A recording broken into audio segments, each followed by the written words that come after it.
قاتلوهم يعذبهم الله بأيديكم ويخزهم وينصركم عليهم ويشفي صدور قوم مؤمنين. سبحان اللہ. پچھلی آیات کریمہ میں اللہ تبارک و تعالی نے کفار مکہ کی طرف سے عہد شکنی سے بھی پہلے یہ پیشین گوئی فرمائی کہ یہ عہد کو توڑیں گے اور تم نے ان کے ساتھ لڑنے کو، ان کے ساتھ جہاد کرنے کو، قتال کے لیے تیار رہنا ہے. اور اللہ تبارک و تعالی نے صحابہ کرام علیہ رضوان کو جہاد کے لیے تشویق بھی دلائی. اس آیت مبارکہ کے اندر پھر وہی حکم آ رہا ہے. تینوں آیتیں دیکھیں جی. پچھلی آیت مبارکہ میں اللہ تعالیٰ نے فرمایا آیت نمبر 12 میں فقاتلوا ائمۃ الکفر، آیت نمبر 13 میں فرمایا الا تقاتلون قوما نکثوا، تم ان لوگوں سے لڑتے کیوں نہیں جو عہد کو توڑنے والے ہیں. اور یہ تیسری آیت مبارکہ آ رہی ہے، اس میں اللہ تبارک و تعالی نے پھر ارشاد فرمایا قاتلوہم یعذبہم اللہ بایدیکم، میں تم ان کے ساتھ خوب قتال کرو. یعذبہم اللہ بایدیکم، اللہ تبارک و تعالی انہیں عذاب دے گا تمہارے ہاتھوں. اللہ انہیں عذاب دے گا تمہارے ہاتھوں. اللہ تبارک و تعالیٰ ان کے لیے عذاب کا کوڑا جو منتخب فرمائے گا وہ تمہارے ہاتھ ہی ہوں گے. تمہارے ہاتھوں سے اللہ تبارک و تعالیٰ انہیں معذبین بنائے گا، تمہارے ہاتھوں سے وہ ذلیل و خوار ہوں گے، تمہارے ہاتھوں سے وہ رسوا ہوں گے. یہ اللہ تبارک و تعالیٰ کن کو فرما رہا ہے؟ حبیب کریم علیہ السلام کے یار ابو بکر صدیق کو فرما رہا ہے. اللہ تبارک و تعالیٰ یہ حکم حضرت عمر رضی اللہ تعالیٰ عنہ کو دے رہا ہے. اللہ تعالیٰ یہ حکم حضرت عثمان غنی کو دے رہا ہے. اللہ تبارک و تعالیٰ یہ حکم حضرت سیدنا مولا کائنات مولا علی رضی اللہ تعالیٰ عنہ کو دے رہا ہے. اب بتائیں، ذرا غور کریں کہ کس طور پر اللہ تبارک و تعالیٰ نے یہ الفاظ، اللہ اکبر، اتنی یہ الفاظ نا، اللہ اکبر، وہ یہ آیات کریمہ میں نا، آیات کریمہ جن جن موسموں میں نازل ہوئی ہیں ان موسموں کا بھی ان میں اثر ہے. نہیں سمجھ آیا؟ مکہ میں نازل ہوئی ہیں ان میں مکی اثر ہے، مدینے میں نازل ہوئی ہیں ان میں مدنی اثر ہے. ٹھیک ہے نا جی؟ مدینہ میں جو صورتیں آیتیں نازل ہو رہی ہیں وہ ساری ایسی ہیں جی، اٹھ دو، پھاڑ دو، چل دو، مچھ دو. نہیں سمجھ آیا مسئلہ؟ اس طرح کی آیات ہیں. یہ تین آیتیں اکٹھی اوپر نیچے، تینوں آیتوں میں یہی بات آ رہی ہے. الا تقاتلون فقاتلوا ائمۃ الکفر الا تقاتلون قوما نکثوا، کیوں نہیں لڑتے ہو؟ ہاں جی، فرمایا کہ وقاتلوہم قاتلوہم یعذبہم اللہ. اللہ اکبر کبیرہ. یہ موسموں کا بھی اس میں اثر ہوتا ہے. یہ سچی بات ہے، موسموں کا اثر ہوتا ہے. کئی ساری باتیں ایسی ہوتی ہیں جو جس موسم میں کی جائیں. اب یہ تو نہیں ہے نا ابھی کسی موسم میں ٹھنڈا موسم ہو اس میں آپ یا کسی کو وہ چیز کھلا دیں جو گرم ہو. ٹھنڈے موسم میں گرم چیز نہیں کھائی جاتی، ٹھنڈے میں ٹھنڈی کھائی جاتی ہے، گرم میں گرم کھائی جاتی ہے. تو خالق اور مالک نے جو آیات کریمہ نازل فرمائی ہے نا، ان میں بڑا موسموں کا اثر ہے. جیسے مکہ کے موسم کا اثر ہے آیات کریمہ میں، اسی طرح مدینے کے موسم کا بھی اثر ہے. تو اللہ تبارک و تعالی نے ارشاد فرمایا قاتلوہم یعذبہم اللہ بایدیکم، میں کہ ان کو خوب قتل کرو تم. یعذبہم اللہ بایدیکم، اللہ انہیں عذاب دے گا تمہارے ہاتھوں. اللہ انہیں عذاب دے گا تمہارے ہاتھوں. بتائیں نا بھائی، یہ پہلے آپ ذرا اصول سمجھ لیں. خالق اور مالک کی عادت جاریہ، سنت جاریہ کیا ہے؟ یہ ذہن میں رہے. سنت طریقے کو کہتے ہیں. سنت کسے کہتے ہیں؟ طریقے کو کہتے ہیں. کئی احمق رولا ڈال دیتے ہیں، وہ کہتے ہیں جی سنت تو حضور کی ہوتی ہے، رب کا تو فرض ہوتا ہے. ایک جگہ مسئلہ ہو گیا، ایک مولوی صاحب تھے، وہ میں نے بھیجے تھے ایک جگہ، وہاں انہوں نے ایسے کہہ دیا کہ اللہ تعالیٰ کی سنت ہے یہ، تو وہاں پہ مسئلہ کھڑا ہو گیا. انہوں نے کہا اللہ تعالیٰ کا تو فرض ہوتا ہے، سنت تو حضور کی ہوتی ہے. ہاں جی، میں نے کہا پھر قرآن کریم میں آیا سنت اللہ التی قد خلت، یہ قرآن کریم میں آیا، پھر اس کا کیا جواب ہے تمہارے پاس؟ سنت کا معنی طریقہ ہوتا ہے. سنت یہ نہیں جو ہمارے ذہن میں بیٹھا ہوا نماز سے پہلے جو سنتے پڑھتے ہیں، وہ کہتے ہیں اللہ تعالیٰ کہاں سنتے پڑھتا ہے. تو میں نے کہا پھر اللہ تعالیٰ فرض کہاں پڑھتا ہے جو تو پڑھتا ہے؟ تو کئی لوگوں کے ذہن میں یہ ہے کہ سنت جو ہے نا یہ رسول اللہ کے لیے پڑھی جاتی ہے، فرض رب کے لیے پڑھا جاتا ہے. یہ بھی بات درست نہیں ہے، انتہائی کم فہمی اور کج روی والی بات ہے. اللہ تبارک و تعالیٰ کا یہ طریقہ مبارکہ ہے کہ جب اللہ تبارک و تعالیٰ کسی نبی کو کسی علاقے سے ہجرت کا حکم دیتا ہے اور اس نبی کے ساتھ والے لوگ جو ہیں وہ طاقت میں ہوں، قوت میں ہوں، تو اللہ تبارک و تعالیٰ انہیں حکم دیتا ہے کہ خود ہی ان سے نمٹو، خود ہی ان کی طبیعت صاف کرو، ہاں جی، خود ہی قتال کرو ان کے ساتھ۔ اگر وہ جو نکلنے والے وہاں سے لوگ کمزور ہوں تو پھر اللہ تبارک و تعالیٰ آسمان سے عذاب بھیجتا ہے، سمجھ آیا نا مسئلہ؟ پھر عذاب آسمان سے آتا ہے، وہی عذاب آ کے فیصلہ کرتا ہے حق میں اور باطل میں، اہل باطل میں اور اہل حق میں، فیصلہ پھر عذاب کرتا ہے۔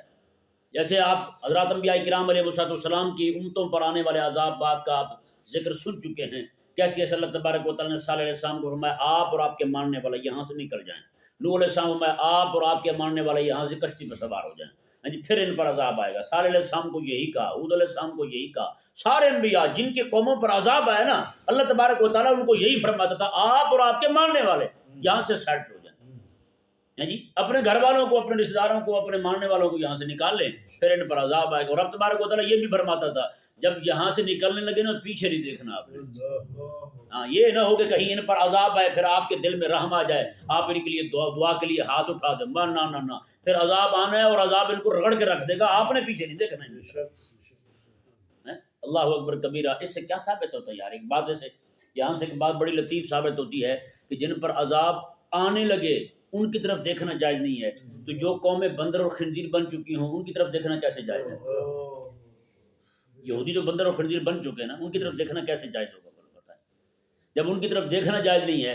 حضرت خواجہ شمس الدین سیالوی رحمہ اللہ، سیال شریف کے بہت بڑے بزرگ پیر، میر علی شاہ صاحب کے بھی پیر تھے، خواجہ سلیمان توسی رحمہ اللہ کے مرید اور خلیفہ تھے، حضرت سیدنا پیر سیال لجپال تھے وہ، حضرت خواجہ شمس الدین سیالوی رحمہ اللہ۔ آپ دعا کرتے تھے، کہتے تھے یا اللہ اور تو کوئی نیکی نہیں ہے میرے پاس، ہاں ایک نیکی ہے، یہاں پہ انگریزوں کی حکومت تھی، میں نے کسی چوڑے انگریز کا منہ نہیں دیکھا، کبھی میں نے کسی چوڑے کا منہ نہیں دیکھا ہیں۔ اللہ اکبر۔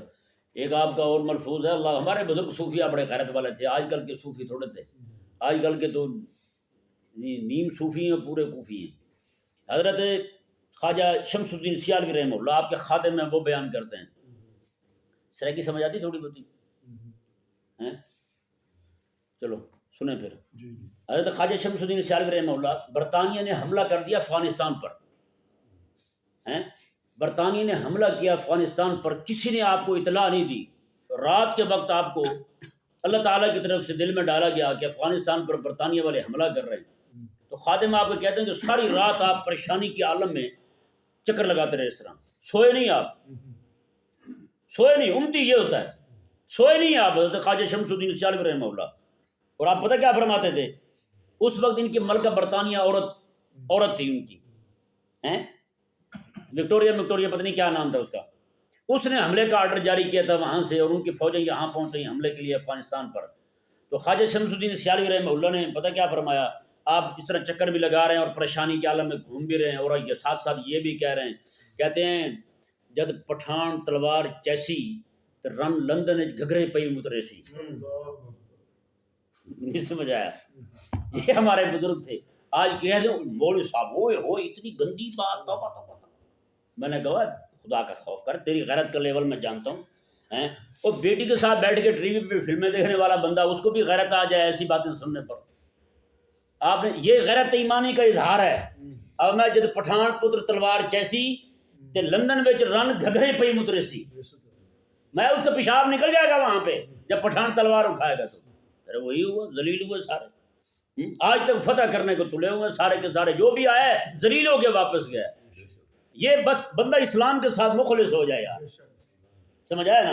ہاں، اللہ تبارک و تعالی نے ہاں بات یہ کر رہا تھا کہ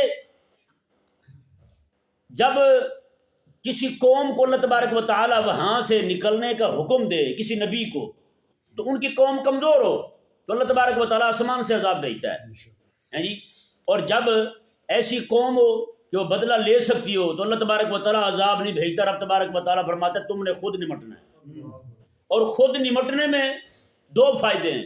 اب یہاں پہ آپ باقی کو چھوڑیں، صرف مکہ کو دیکھیں آپ، اہل مکہ پر اگر عذاب آ جاتا آسمان سے تو وہ عذاب استحصالی ہوتا، یہ نہ ہوتا کہ مکے کے اندر رہنے والے دو چار لوگ بچ جاتے باقی رگڑے جاتے، عذاب آتا تو سارے جاتے، ایک بندہ بھی نہ بچتا۔ تو ان میں جو لوگ اہل ایمان قبول کرنے والے لوگ تھے، بعد میں انہیں ایمان قبول کرنا تھا، وہ بھی سارے پیچھے جاتے، وہ بھی نہ بچتے۔ ایک یہ، اور دوسرا نفع یہ ہوا کہ اللہ تبارک و تعالیٰ نے جو فرمایا صحابہ کرام علیہ رضوان کو تمہارے ہاتھوں سے عذاب دوں گا ان کو. کیونکہ آج بھی آپ دیکھتے ہیں کسی بندے پر ظلم ہوا نا، مظلوم جو بندہ ہے اس کو ظالم ہتھے چڑھ جائے نا، باقی لوگ جتنا مرضی اس کو مارتے کوٹتے رہیں، جب تک خود نہ چار ٹھوک لے اس کے سینے میں ٹھنڈ نہیں پڑتی ہے یا نہیں؟ جب وہ خود چار الٹھے بکے مار لے گا تو کہے گا ہاں سکون ہے. تو یہی مضمون اللہ تبارک و تعالیٰ نے قرآن کریم میں بیان فرمایا. بالکل صحابہ کرام علیہ رضوان نہیں، پوری دنیا کے لوگوں کی نفسیات کے عین مطابق رب تبارک و تعالیٰ نے اہل مکہ کے ساتھ معاملہ کرنے کا حکم دیا حضور کے صحابہ کو. فرمایا کہ میں عذاب استثالی نہیں بھیجتا، میں کہ تم نے ان کو مارنا ہے. قاتلوہم یعذبہم اللہ بایدیکم، رب تبارک و تعالیٰ میں تم ان کو خوب قتل کرو، اللہ عذاب دے گا ان کو تمہارے ہاتھوں کے ساتھ. جی عذاب اللہ دے گا لیکن ہاتھ تمہارے ہوں. کتنی بڑی بات ہے جی. اب حضرت ابوبکر صدیق کا ہاتھ، حضرت عمر کا ہاتھ، حضرت عثمان کا ہاتھ، مولا علی کا ہاتھ، حضرت بلال کا ہاتھ، باقی سارے صحابہ، ان کے ہاتھوں کو آپ دیکھیں رب کیا فرما رہا ہے، رب عذاب دے گا تمہارے ہاتھوں سے. اور پھر ہوا حضرت سیدنا بلال رضی اللہ تعالیٰ عنہ، پھر جس بندے نے مکے میں صحابہ پر ظلم کیا تھا نا جی، وہ سارے چھن کے سارے اکٹھے ہو کے وہاں پہنچے بدر میں. جب بدر میں وہاں پہنچے تو اللہ اکبر، حضرت بلال رضی اللہ تعالیٰ عنہ پر ظلم کرنے والا عتبہ جو ہے وہ چنگا موٹا ٹھلا تھا، وہ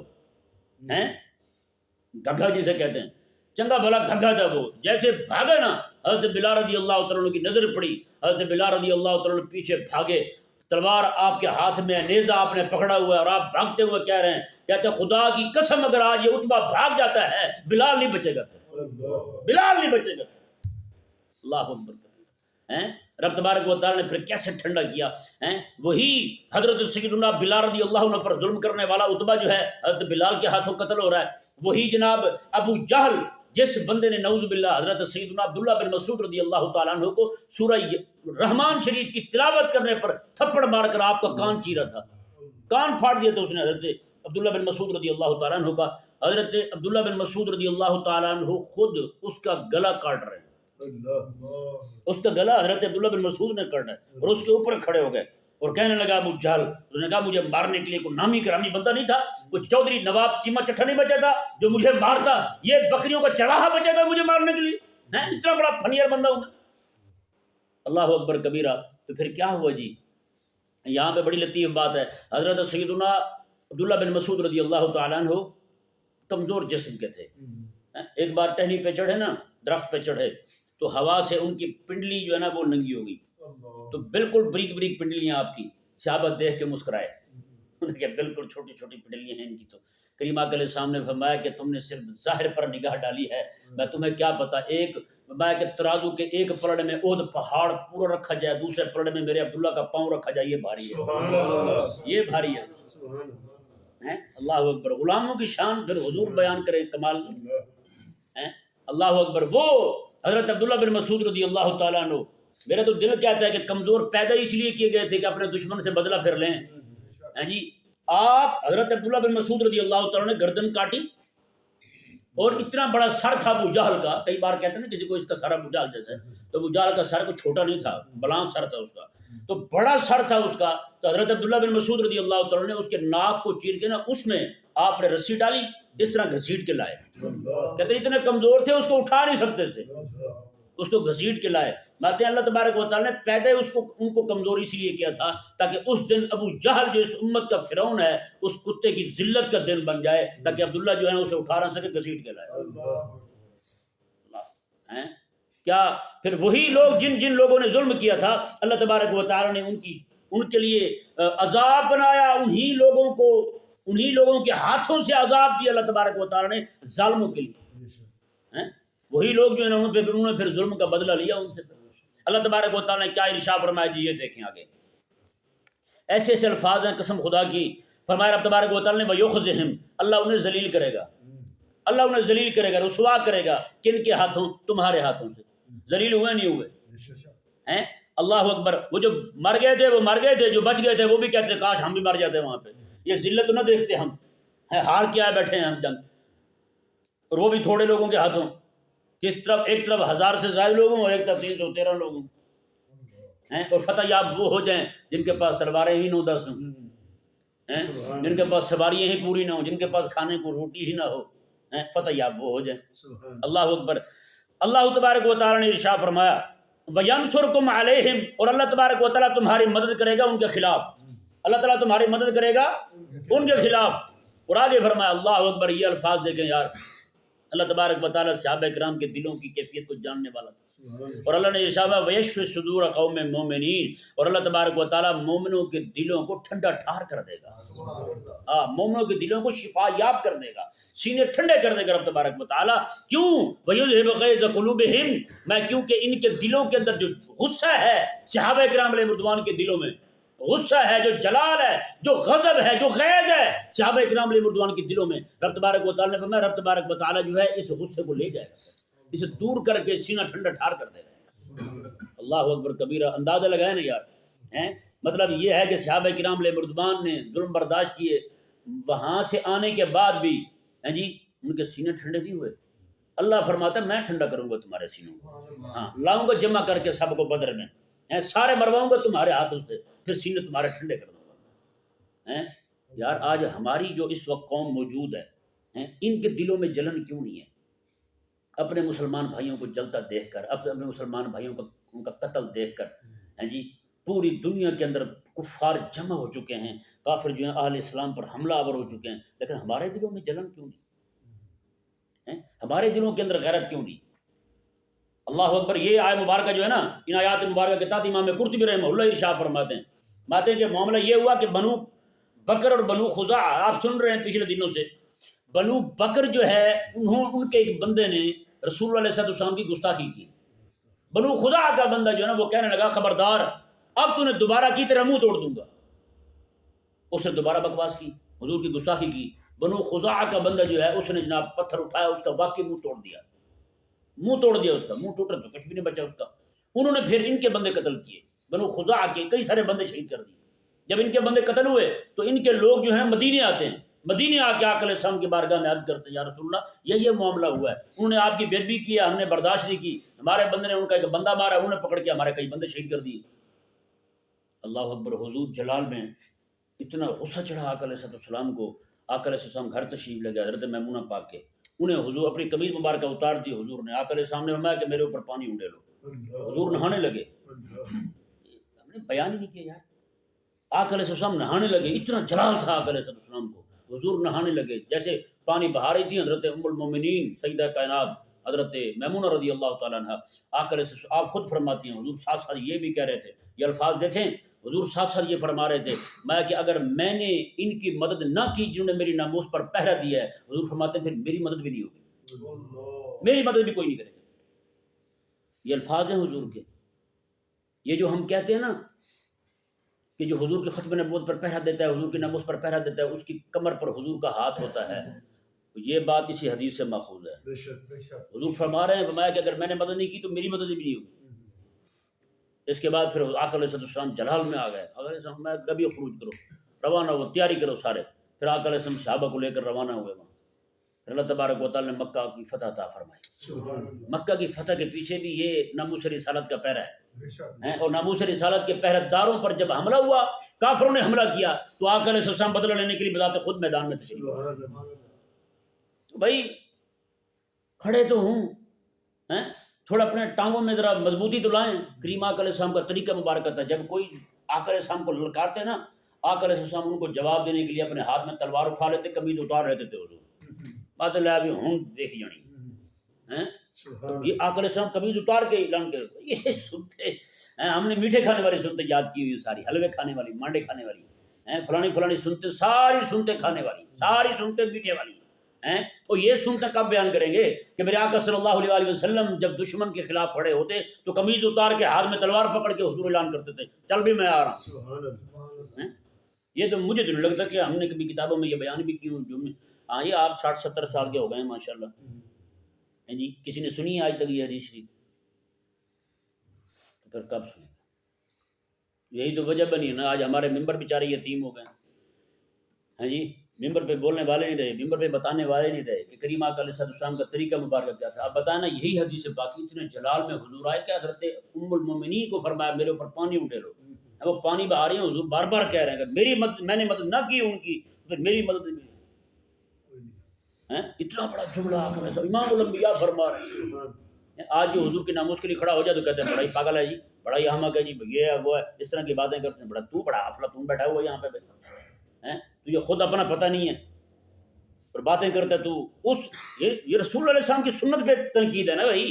جو حضور کے ناموس کے لیے کھڑا ہوا، آقا علیہ السلام نہیں کھڑے ہوئے، اپنے ناموس کے پہرے داروں کے لیے حضور کھڑے ہوئے. یار آقا علیہ السلام میں نہیں، اب میں جاؤں گا وہاں، کچھ بھی ہو جائے، اگر میں ان کی مدد کے لیے نہیں کیا تو پھر میری مدد بھی نہیں ہوگی.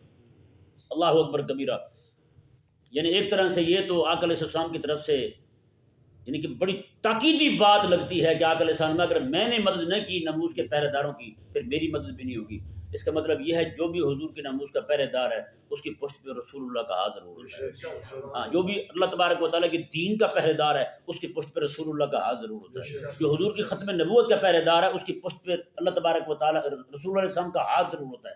جو بھی بندہ قرآن کی ناموس کی بات کرتا ہے، قرآن کی ناموس کی بات چلتی صرف تقریروں پہ، جی گلیوں میں گرے ہوئے ورقے بھی اٹھائے، نالیوں میں پڑے ہوئے قرآن کے اوراق بھی اٹھائے، مقدس اوراق بھی اٹھائے، اخباروں کے اوراق بھی اٹھائے، ان کے اوپر خدا رسول کا نام لکھا ہوتا ہے وہ بھی اٹھائے.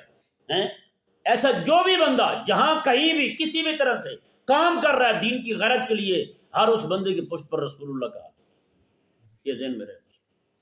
اللہ اکبر کبیرہ. اللہ تبارک و تعالیٰ نے کیا ارشاد فرمایا دیکھیں، وَيُذْهِبْ غَيْظَ قُلُوبِهِمْ، اور اللہ تبارک و تعالیٰ اہل ایمان کے دلوں سے غصے کو دور کر دے گا، غصہ ان کا ٹھنڈا کر دے گا.